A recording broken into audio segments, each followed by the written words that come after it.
This might surprise you, but your bank may already offer investment services you've never even noticed. Banks are convenient, but they're usually limited to their own products or partnered funds. Now I know what you're thinking. That's for rich people. They manage everything for you, and the first $25,000 is managed for free. What are you investing for? Retirement, a house, or general wealth building? As you can see, there is no best option. It's all about what fits your life. Hi everyone, welcome back to my channel. So lately I've been having a lot of questions from people who say that they have a lot of money saved in their bank and they want to put that money into investments because they want that money to work for them. But here's the thing. You are ready to invest, but you have no idea where to even go. Do you hire somebody, download an app, or just walk to your bank? What are your options? And I know exactly how this feels because I was there too. I had money saved. I knew I wanted to invest, but I had no idea what the first steps were. Do I just walk into the bank, download Robinhood, or call somebody? It's also overwhelming. So today I'm breaking down every single option you have. By the end of this video, you should know exactly which path works for you based on your budget, your goals, and how hands-on you want to be. And I'm going to be real with you throughout the whole thing. I'm going to tell you the pros, the cons, the minimums, and what I have actually experienced myself. So grab your notebook and let's get right into it. Let's start where most people already are, the bank. This might surprise you, but your bank may already offer investment services you've never even noticed. I personally use HSBC Jersey, and through them I get access to major global funds such as BlackRock and JP Morgan Global Funds. I literally just set up a call with my advisor. We discuss my goals and they just set it up. It's integrated right into my existing banking relationship. And the bank in the US offer the same, if not even more. Let me break down what some of the major banks actually offer. Let's start with Chase, as they have JP Morgan personal advisors. You can start with as little as $1,000 and they'll build you a portfolio. They charge around 0.5% annually, which includes professional management fees. Bank of America has Merrill Edge. If you are already that customer, you get discounts on that trading fees. And if you have higher balances, you get access to their personal advisors. Wells Fargo has Wells Trade and Wells Fargo's advisors.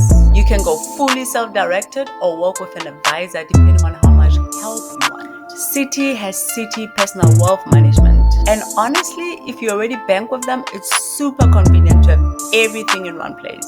So how does it actually work? You can either call or book an appointment through one of the apps. Once that is done, you will sit down with an advisor in person or visually. They will ask about your goals, your timeline, and your risk tolerance. Then they recommend a portfolio mix, usually using funds that the bank already has partnership with. You can set up automatic monthly contributions. Some banks let you start with as low as $50 a month. And it's all managed through the same app you use to check your checking account. Let's talk about the downside. Banks are convenient, but they're usually limited to their own products or partnered funds. So you might not get access to every fund out there. And sometimes the fees are higher than if you were to go directly to a platform like Vanguard. Also, you need to actually speak with someone.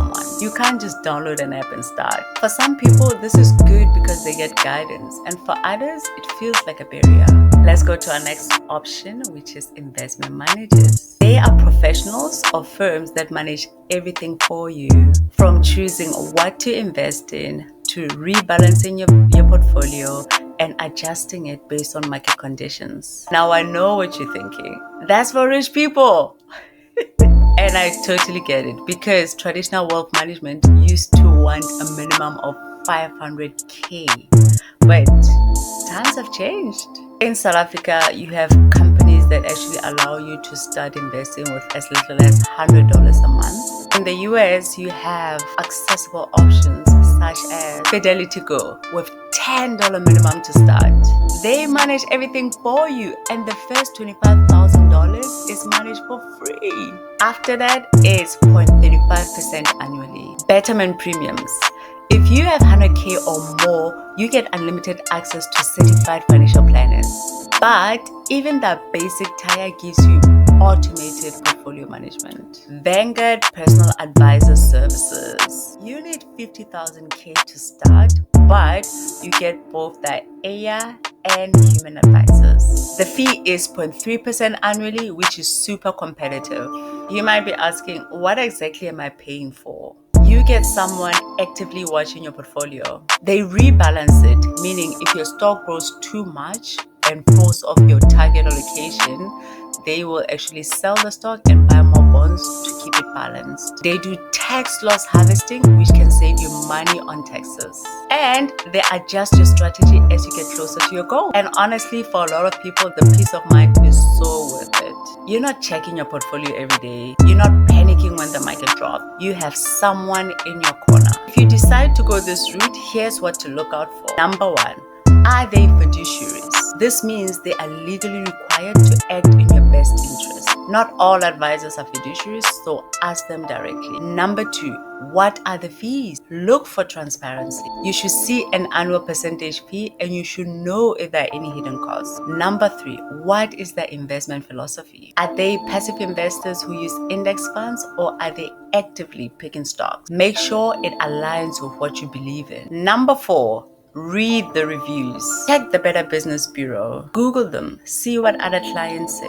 I'm going to be honest, I do use an investment manager because I don't really want to think about my investments all the time. So I meet with them annually and they handle everything. All right, now let's talk about Robo-advisors. They are tech platforms that build and manage your portfolio based on algorithms. You answer some questions and the Robo does the rest. So how do they actually work? The flow is you sign up, answer a questionnaire, and they ask questions such as, what are you investing for?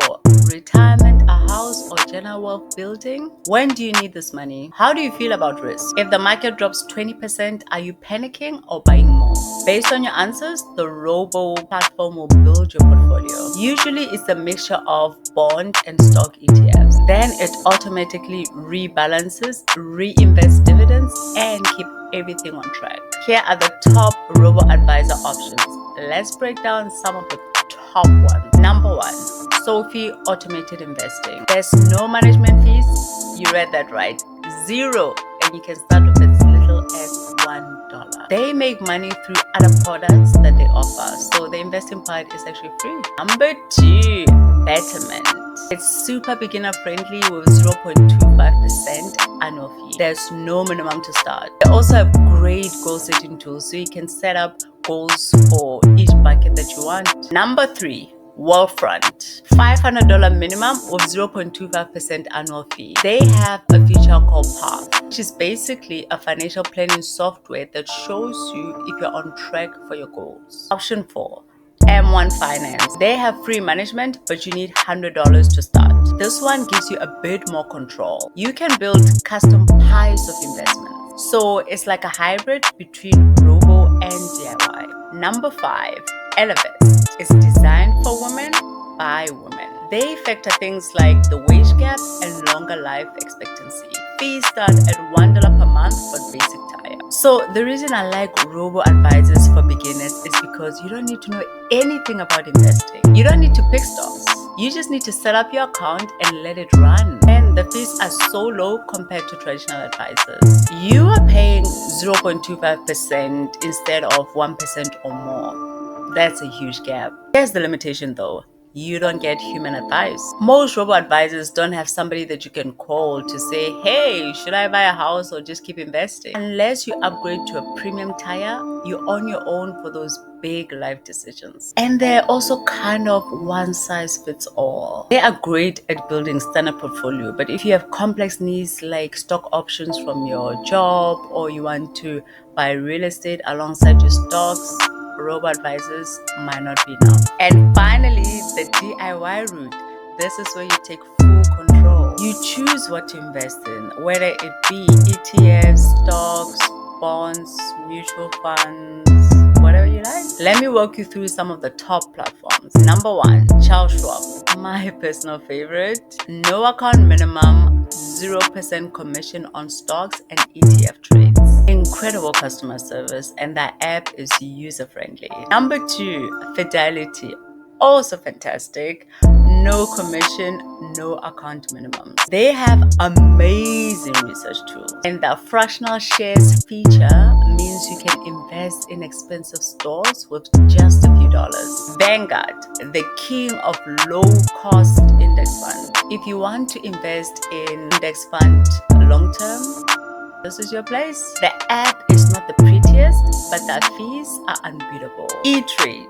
This is great for more active traders. They have good tools for options and more advanced strategies, but it's also fine for beginners. Robinhood. Controversial, but it's super simple. There's no minimum and it's an easy app to use. Just be careful. The gamification can make you trade too much. So how do you actually start?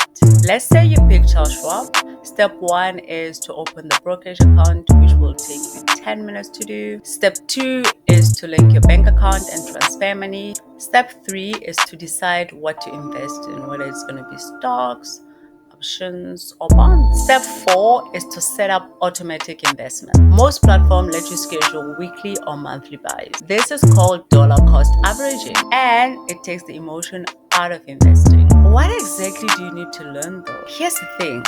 DIY means you need to educate yourself. You need to understand what's an ETF versus a mutual fund, what's an expense ratio, how to build a diversified portfolio, what's your risk tolerance. This is not as hard as it sounds. You don't need a finance degree. You just need to read a few books, watch some YouTube videos, and start small.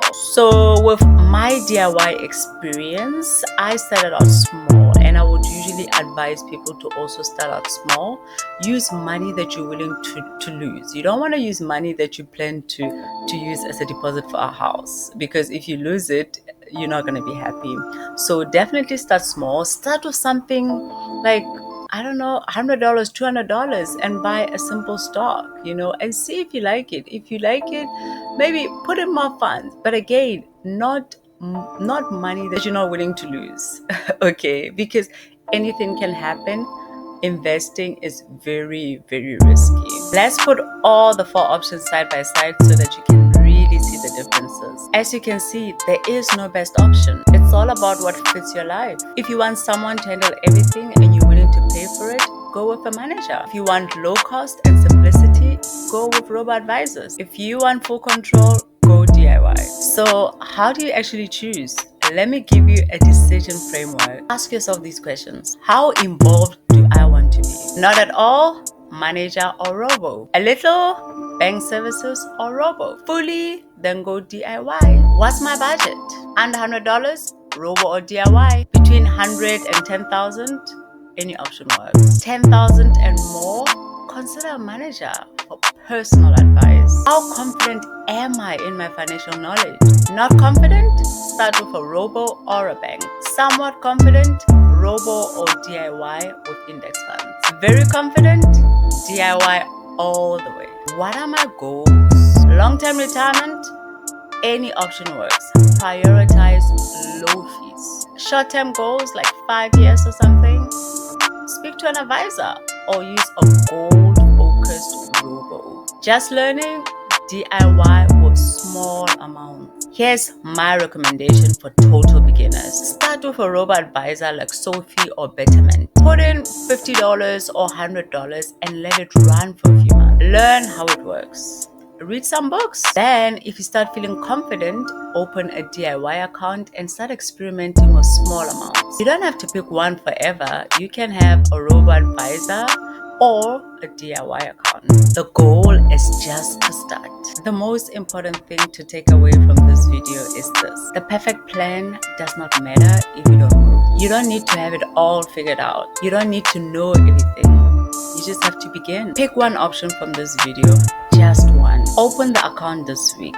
Put in whatever you can afford, even if it's just $10. Because the first step is the hardest, and once you take it, everything else gets easier. And I'll be here with more videos to guide you through every step of the journey. So subscribe if you haven't already. Drop a comment and let me know which option you're going to try. And I'll see you in the next one.